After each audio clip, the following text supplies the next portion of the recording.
Hey everybody, welcome to the Zeitgeist on A Mighty Blaze. I am your host, Jane Roper, and I am here today with New York Times bestselling author Amy Sohn. Amy, welcome to A Mighty Blaze.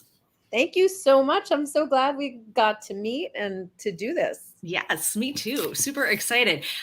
So quick intro. As I said, Amy is a New York Times bestselling author of 12 books, including the novels Prospect Park West, Motherland, The Actress, and Run, Catch, Kiss. Her books have been published in 11 languages on 5 continents. As a freelance journalist, she has written for the New York Times, New York Times Book Review, Slate, Details, Harper's Bazaar, Elle, Playboy, and many others. She's also written 2 screenplays, and for 6 years was a contributing editor at New York Magazine, writing the columns Naked City, Mating, and Breeding.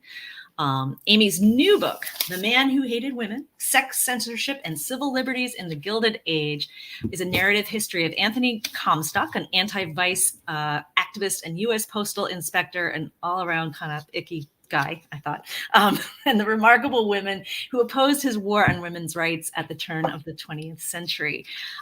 This book has received star reviews in Publishers Weekly, Kirkus Reviews, Book Page, a rave review in Library Journal, which called the book fascinating and engaging, sensational history, made more so by Sohn's effective writing, both entertaining and informative. This volume will appeal to readers interested in feminism, freedom of speech, and the press, and U.S. history in general.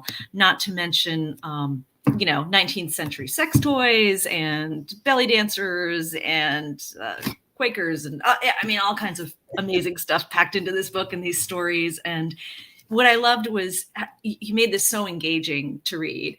And it's really, I had no idea that there were women, activists doing this kind of stuff. And, we'll talk a bit more about this, but like pushing for contraception, for women's rights, for sexual pleasure, for, really these, what we think about as really contemporary kind of issues. So I guess you were, established your career as a novelist when it comes to writing. So what sparked this departure into history for you?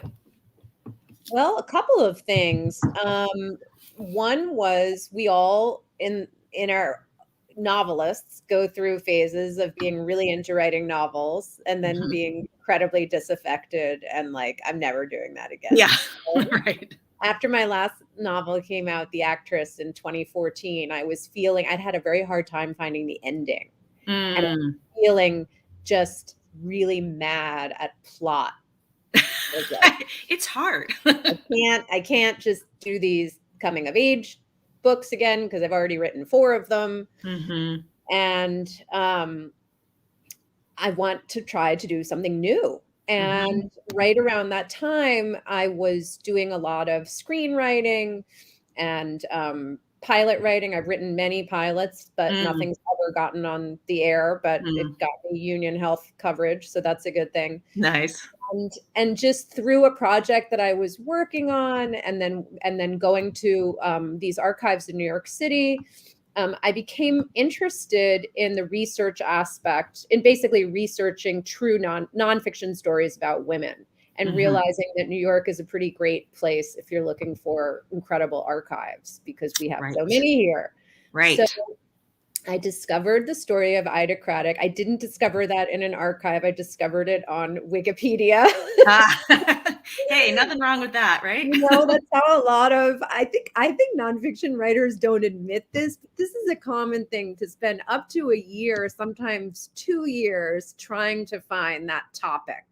And it involves a lot of internet research before you can get to the point where you're visiting archives and looking at letters. So Ida C. Craddock, who takes up about 1/4 to 1/3 of this book, was prosecuted under various Comstock laws in several different cities. And there was something about her story that just resonated with me. Maybe it's because I had this column about my dating life in New York press, this alternative weekly in the 1990s. Right. And I understood what it was like to be like living with your parents and having an alternate life you want them to know about.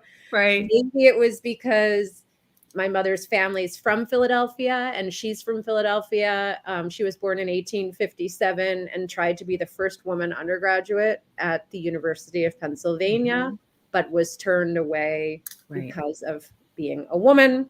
Right. And then there were just so many details, like she slept in her mother's living room behind a partition she called the cubicle in the 1880s. Right, right. She read about sex whenever she could, and she kept trying to get away from her mother. She had this and I'm not comparing this mother to my mother at all, but her mother was a widow, and they had this very kind of intense one-on-one relationship. And, at one point she went to San Francisco to get away from her mother. Like it's so relatable. Yeah. So relatable. She never have enough money to pay the rent.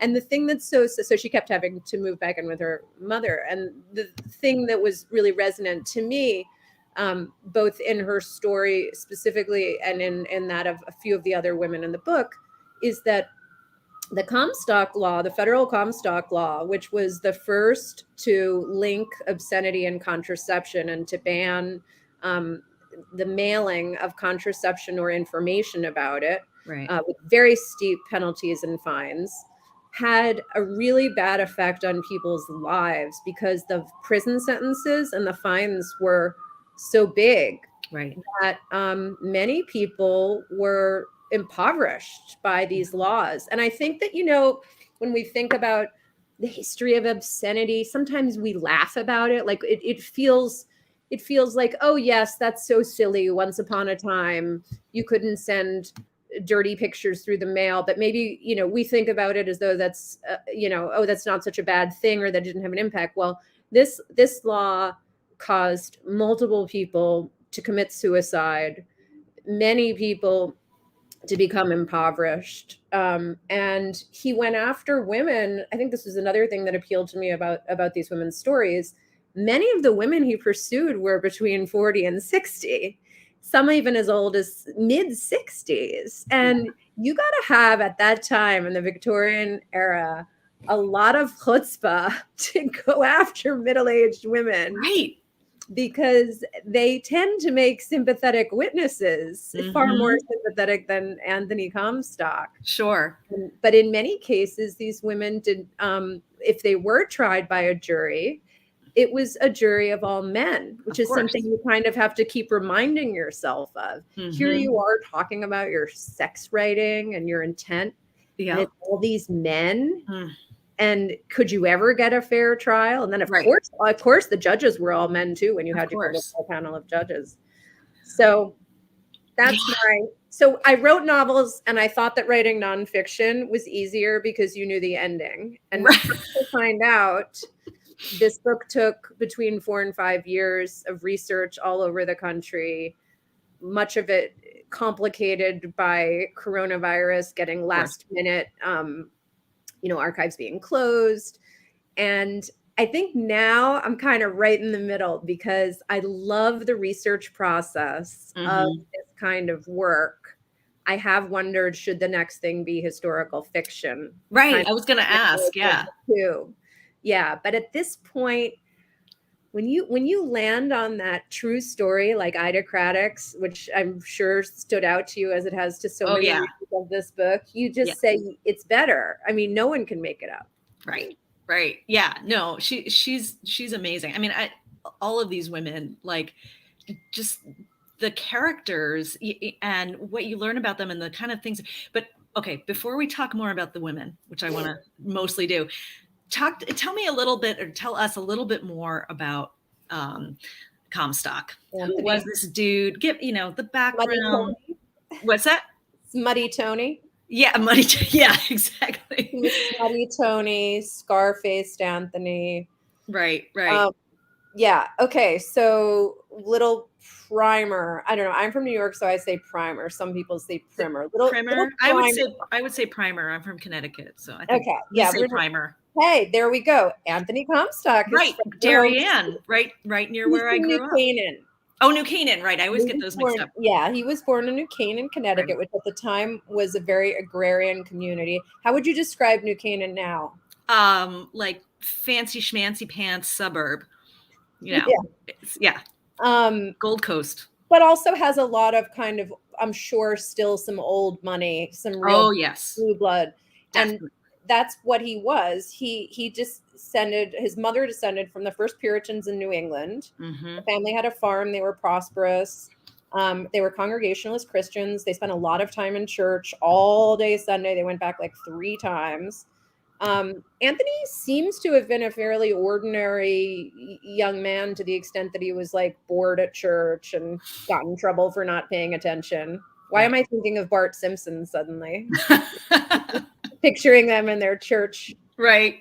Picturing him getting bopped on the head. You know, you'll learn about the guys who would come and bop kids on the head who fell asleep in church or who were messing around. Yeah, exactly. And I mean, if you're interested in like the Freudian interpretation of his life, apparently at one point in school, he misbehaved and was told to stand in a corner with a bonnet on his head like a girl. So make of that what you will. But he had a fairly ordinary, if religious, childhood. And by that, I mean, that was not an uncommon thing to have the center of your life be religion if you were living in certain New England communities at that time and you were of that age.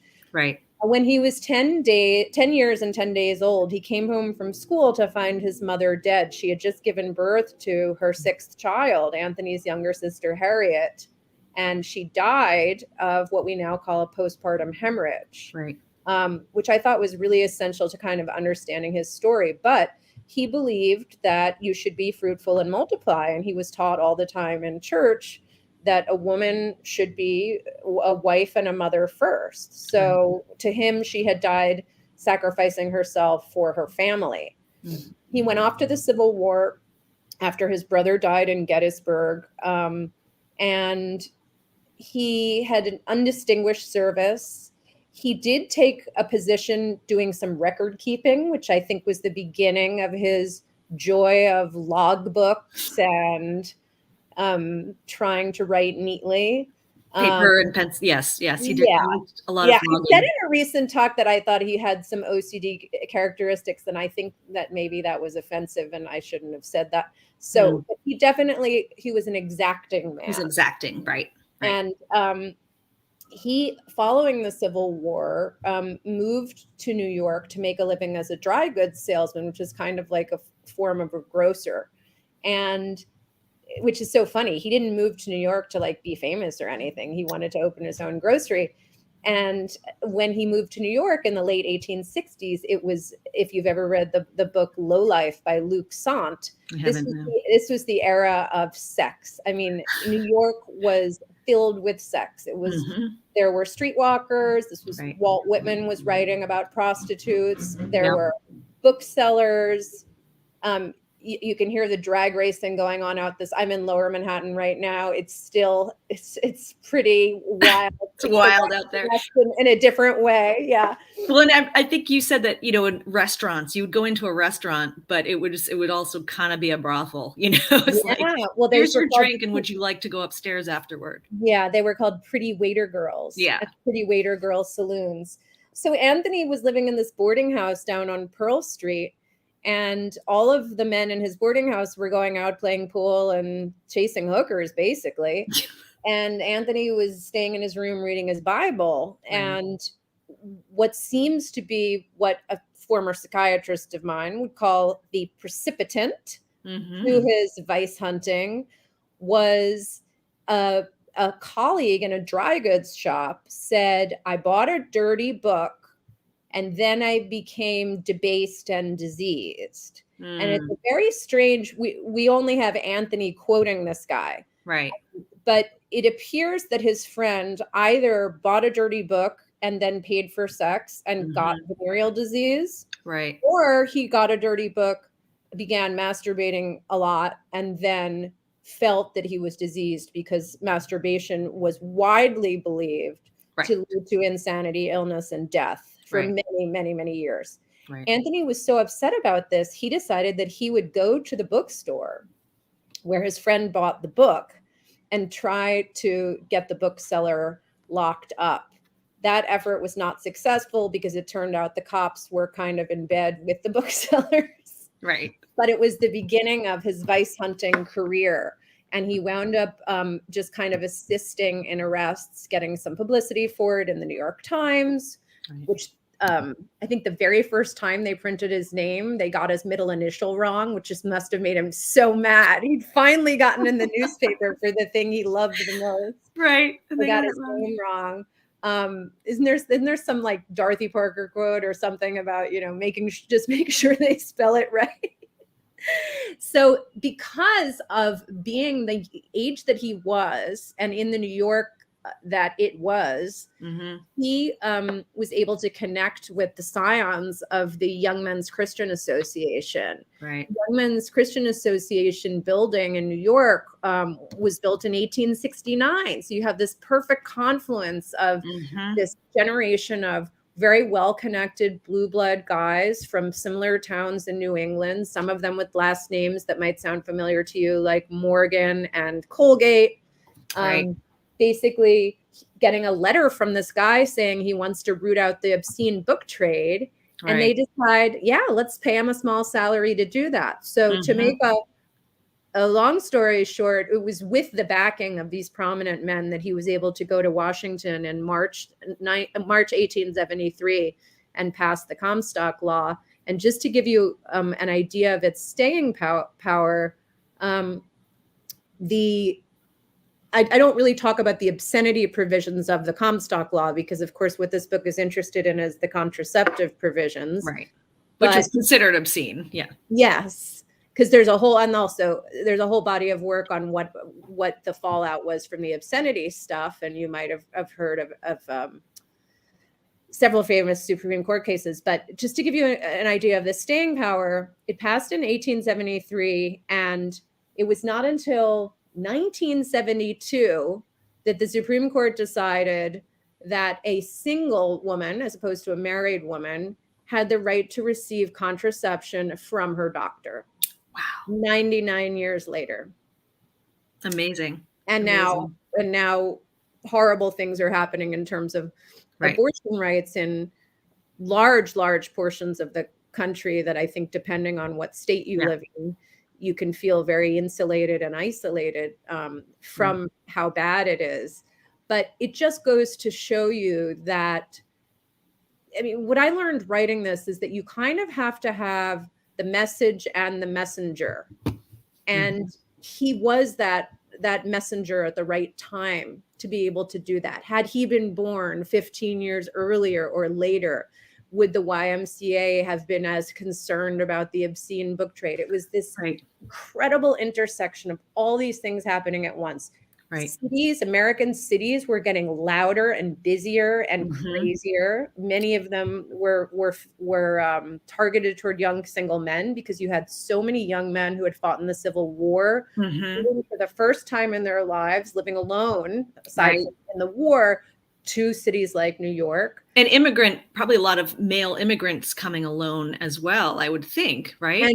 And young women immigrants, which meant that you had a lot of women who were desperate for money and they couldn't make good livings as milliners. And that was the kind of, work that women did. Sure. So many of them supplemented their income with part-time sex work. And so it was this real strange combination of like urban shock and low wages, particularly for women, and many people coming from communities where, did you say you're from Darien? No, I'm from Fairfield, actually. Oh, from Fairfield. But these communities like New Canaan, where everyone knew everyone, to suddenly you can't even go 2 blocks with 10 women trying to take you up to a cigar shop. Right. Total shock to the system for him, I'm sure. Yeah. And the YMCA was very concerned about the obscene book trade. And, we all like to joke about the song YMCA and what goes on in the rooms there. But what they were trying to do was to provide an alternative to these men that were living in these really, I wouldn't call them seedy boarding houses, but they were living in boarding houses where, if you wanted to go to sleep at 9 o'clock at night, you couldn't. And Right. they were like, we want to get the men together and have them learning languages and doing gymnastics. Right. Right. Much more wholesome. So, getting back to the contraception thing, one of the things I found so striking, you articulated an idea, and these women that you've written about articulated this idea that for women, giving birth, being pregnant and giving birth was life-threatening, of course, in the 19th century, and maternal death was so frequent. That even infant mortality was so high, so then there's a huge emotional risk.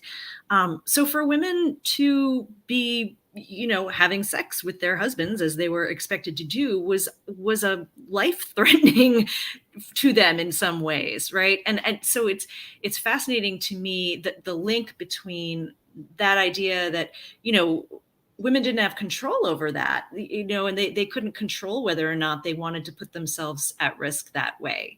And you also talk about how it could interfere with their ability to actually experience pleasure. And I just think it's so ironic, given that his mother died giving birth too. It's kind of mind-boggling.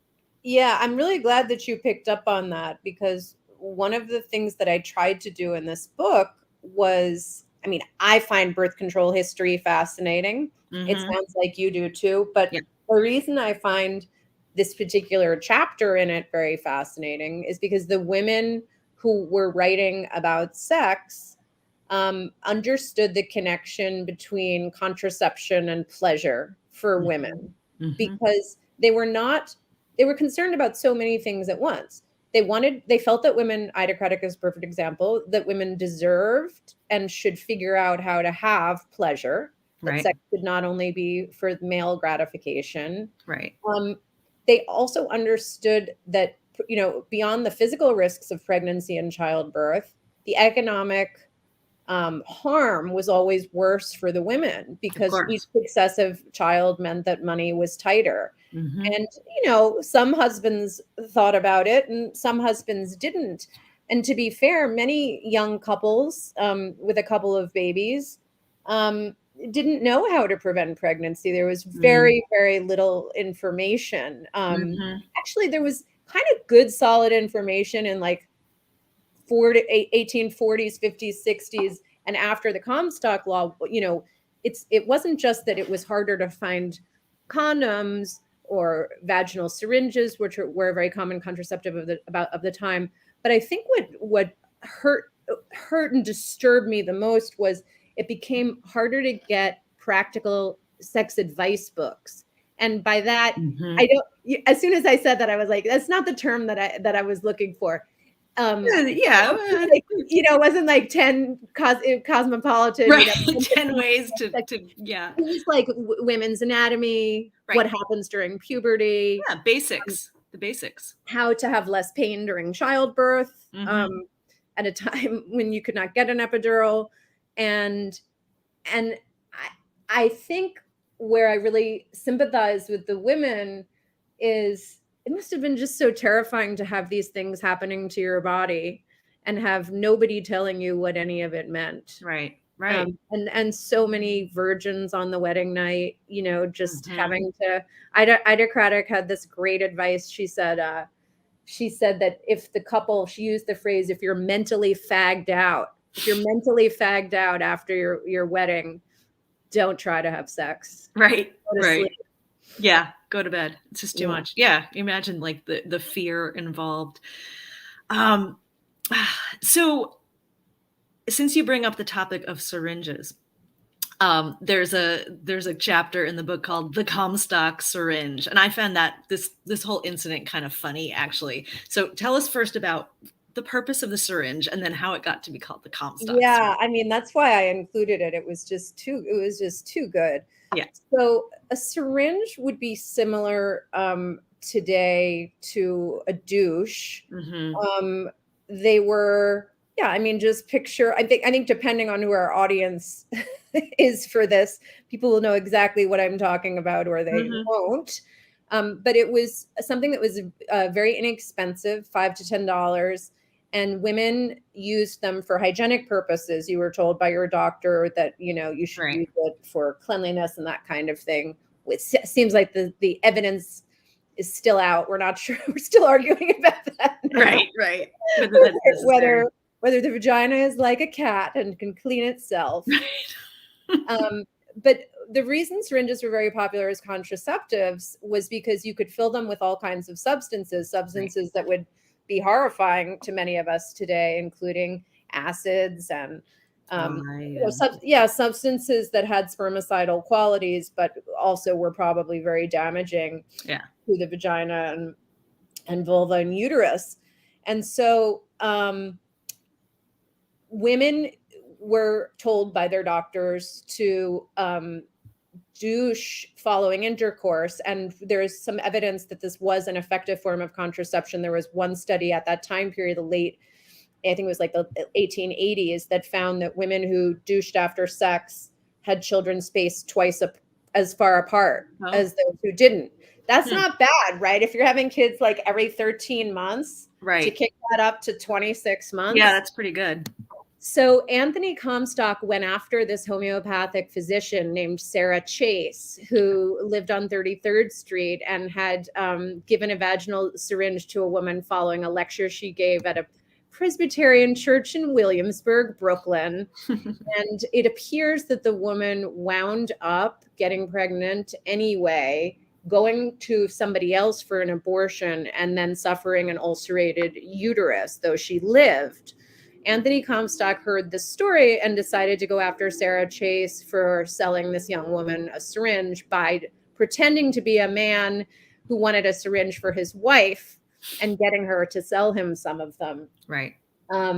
She was a single mother in her late 40s at the time, which I'm also. And the case went nowhere because the grand jury threw it out. But Sarah Chase had just started this progressive health journal, and it was called The Physiologist and Family Physician. Physiologist was often code for sex or an anatomy. And physiology, it meant what we know it to mean, but it also meant the body. And, body parts and things nobody else was telling you. Sure. And so she just went after him over and over again in these articles in her journal. And then at one point started selling the Comstock syringe. I love that. It was just an ordinary vaginal douche. She trolled him so hard. I love that. And then this free lover couple in Massachusetts, they started selling the Comstock syringe, dubbing, this ordinary syringe, the Comstock syringe. And then at one point they said, we have decided to no longer call it the Comstock syringe because to be associated with Comstock is insulting to the syringe. They said that such a pure, womanly object should not be associated with this lying, perjuring, Even though it was a good burn in the long run. It was a sick burn, Yeah, it was a sick burn, but time to move on. And then, and one of the ads said, I thought very ironically, once I discovered how Comstock's mother had died, that if Comstock's mother had had a syringe and known how to use it, what a world of woe it would have saved us. Wow. Yeah. So this was such a great example, this kind of ad campaign, which resulted in thousands of syringes under his name being sold. It was such a great example of the power of writing at a time when women could not vote. Right. And that really struck me. I think another reason these women were so appealing to me is, biographies of writers are tough because frequently writers' lives are not that interesting. And, we all make that mistake. We buy the biography of the writer we love. We go, I love the writer, but the biography is so boring. And there's certainly some exceptions to that. Sure. But these women's lives, they were all writers of some skill, except for one, Madame Restell, who was this notorious New York abortionist. Right. But their lives were dramatic because they were always on the run from the law. Right. And they had really complicated emotional lives. Ida Craddock had a ghostly lover, a husband named Soph, who she conjured after experimenting with the Ouija board, which was patented by the Parker brothers in 1893. But she as she claimed to have never had any male living lover. Yeah. So if she had been examined at her death, I am pretty certain that she was a virgin. She was a virgin, yeah. And then, Victoria Woodhull, who he went after, was living under the same roof with husband number one and husband number two. Yes. I mean, we all know this story. Yes. You've got the great husband number two, and your troubled husband number one comes staggering up the stairs because he's got no money and still needs you. So what do you do but take him in? So, these were, and she had a developmentally disabled son, and she attributed her son Byron's problems to the fact that his father had been an alcoholic. So, I mean, so many, I just kept thinking about the personal being political. Yeah. These women were not writing about these things in academic ways. It was very immediate for them. Right. It was incredibly personal. And I found it so interesting that, there also was an element of, for some of these women like Ida Craddock, for Victoria Woodhull, there was this intersection with the spiritualism as well. Is that what it's called? No, they were spiritualists. Yes, spiritualism. Yeah. I'm really glad that you picked up on that too, because there's so many different ways of talking about this book. But spiritualism was a movement that was popular before the Civil War, but grew in popularity after the Civil War, when so many people were looking to commune with their dead male relatives. And it was a couple of things. I mean, one of it was that it was about connecting with the dead, and that just because someone was dead did not mean you had to stop having a relationship with them. There was a lot of hucksterism around spiritualism, which I think true spiritualists would have sort of turned their noses at. But for example, you could go into a photography studio and get a picture taken of yourself, and then when it came out, there would be like, your dead son over your shoulder, kind of like drawn into it. Yeah. But what was interesting about spiritualism, I'm trying to remember the name of, I'll remember it by the end of this podcast. This book I mentioned. Right after we're off the air. It's called The Stammering Century by Gilbert Seldes. Okay. And it's about these kind of strange sort of religious movements around the 1840s, the kind of eccentric movements. Right. And what made spiritualism really unique was it was very woman-led. And so it was a real alternative to organized male, politically aligned Christianity, which all of the heroes were white men. Yeah. And so Victoria Woodhull was a spiritualist. She claimed to have, seen spirits as a small child. Her sister, Tennessee Claflin, who's also in the book, was a clairvoyant. They both made money doing this. It's an interesting question as to how much of it was a scam, how much of it was real. Angela Haywood, this woman from Worcester County, Massachusetts, she was a spiritualist. Ida Craddock had a ghost lover. Wow, now that I'm cataloging them, I'm thinking, I only write about 8 women. Right. So that's 4 of big them. Percentage. 4 of them right there. But I think what the connection was that some of the same people that had skepticism to organized religion or traditional Christianity also had a skepticism toward traditional gender roles. And so they were much more likely to care about women's economic independence and equal division of domestic labor. Interesting that we're still fighting about that all these years later. We know that women do more work than men do, and that women report more accurately than the amount of domestic labor they perform. Right. There's the emotional burden piece. Report it. Right.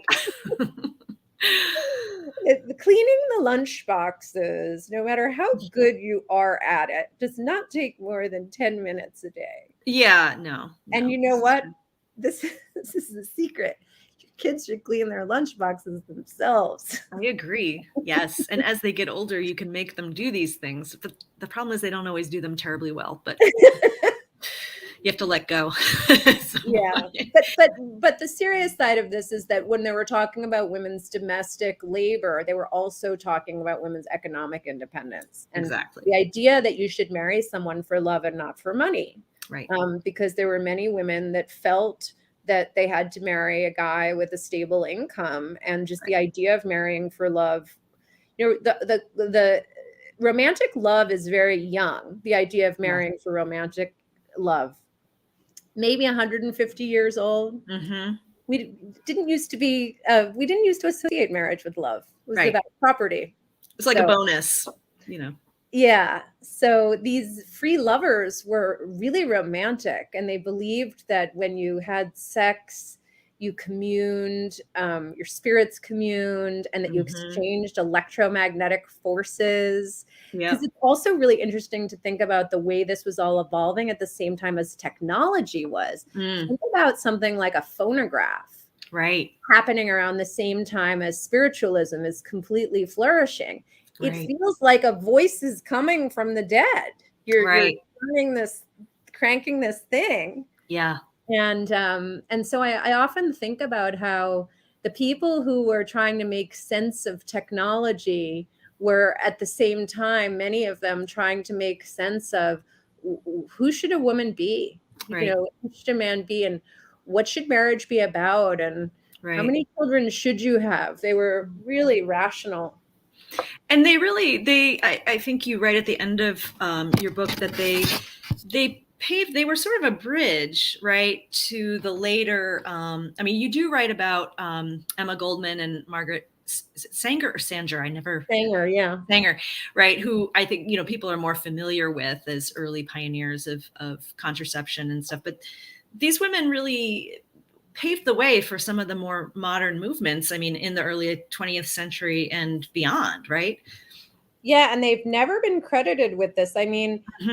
There are good histories of free speech in this country, and I give money to the ACLU, and they happen to have a great history portion of their webpage. You can learn about it. But what a lot of people don't know is that the precursor to the ACLU was something called the Free Speech League. And that was a group that was formed in 1902 after Ida Craddock came out of the women's workhouse on Blackwell's Island, present-day Roosevelt Island, New York.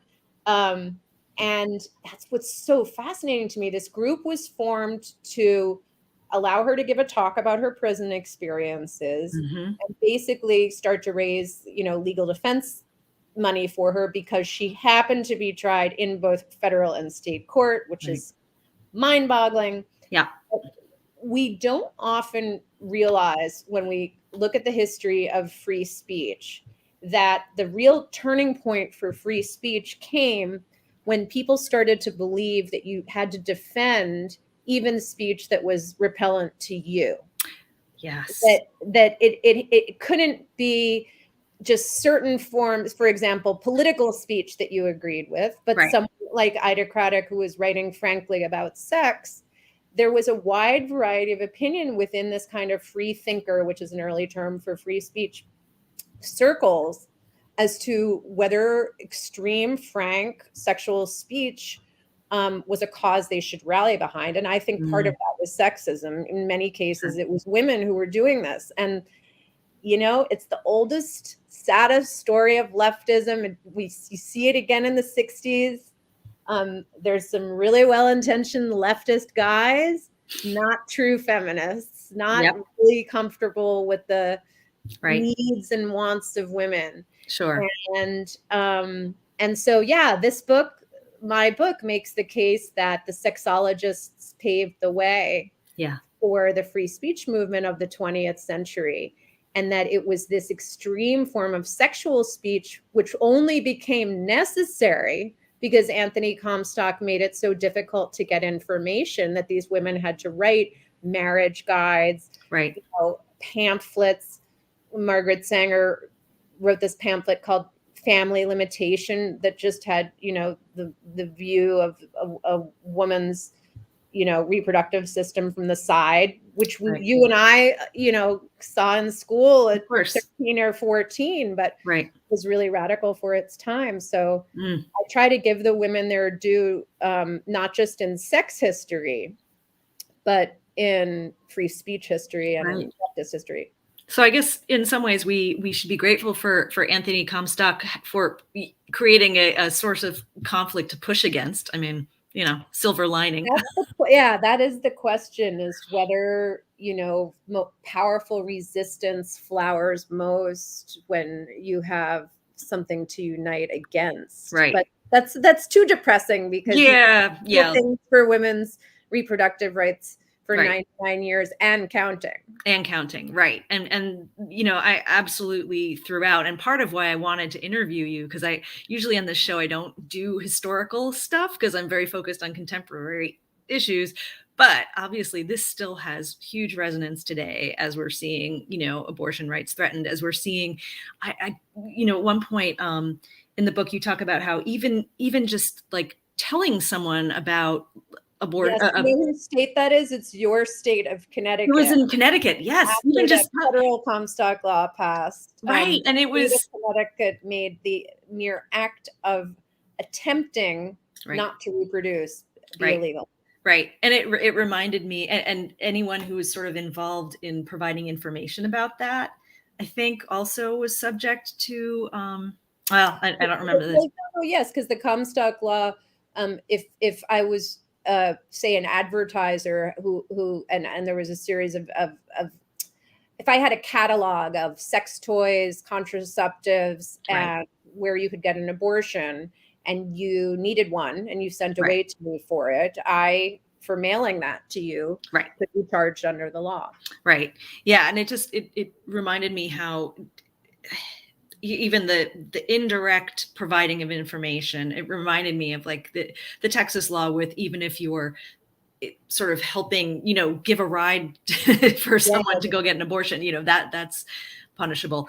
So it really, the deputizing of ordinary citizens was yes. something he was really a leader on, that in the sense Mhm. that he was assisting in these arrests. And then it's very complicated, but the New York Society for the Suppression of Vice, which was this spin-off of the YMCA, its leaders had arrest power. So it's, you see a really, I have found a lot of things reminding me of the Comstock law today. Yeah. So I have a question. While doing research for this book, did you come across something that you would like to write about in the next nonfiction book? And I love that. Yeah. Well, the next idea for a book definitely relates to the subject of public health. And I think that this book taught me that birth control is a form of public health. We don't usually think of it that way, but health, reproductive health is public health. Right.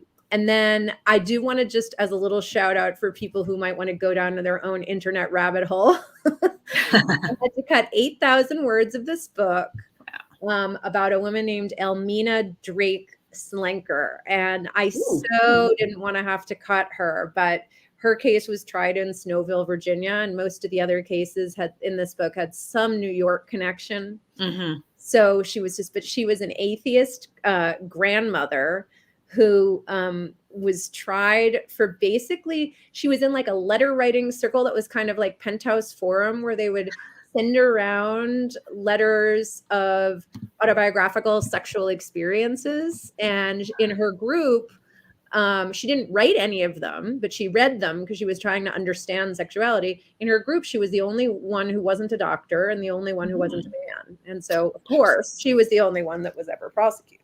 Right, of course. Yeah. Wow. So check out Elmina Drake Slenker, and you'll see an incredible photo of nice this, grandma. That's awesome. Cool. So it sounds like, so you are, you've got another historical project coming down the pike. That's very exciting. You think you'll go back to writing novels, or plot's just too hard?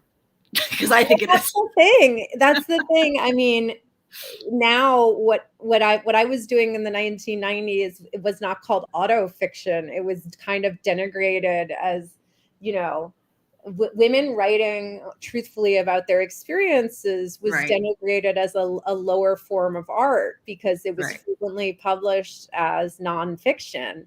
And you Mhm. had a lot of shocking memoirs about women, with eating disorders or whatever, with like one typical story to tell. And I think what's fascinating now is as soon as men started writing in this is it fiction or is it not kind of way, it became lionized as an art form and called autofiction. Yeah. Hey. All you have to do is get men to do the same thing you're doing, and then Yeah. find your way back to it 25 years later. All right. Well, thank you so much, Amy. The book is The Man Who Hated Women. I love this cover. That's Emma Goldman on the cover, It right? is, yeah. Please grab a copy of it today. If you want to, if you're in the New York area or you just like the New York area, you could get it at Greenlight Books or, what's the other place called? I forget. For Magic. Books are magic. Right. Yeah. Books are magic. Pick it up. You will not be sorry. It's a fascinating read. Amy, thanks so much for coming on the show. I really appreciate it. It was great to meet you. You too. And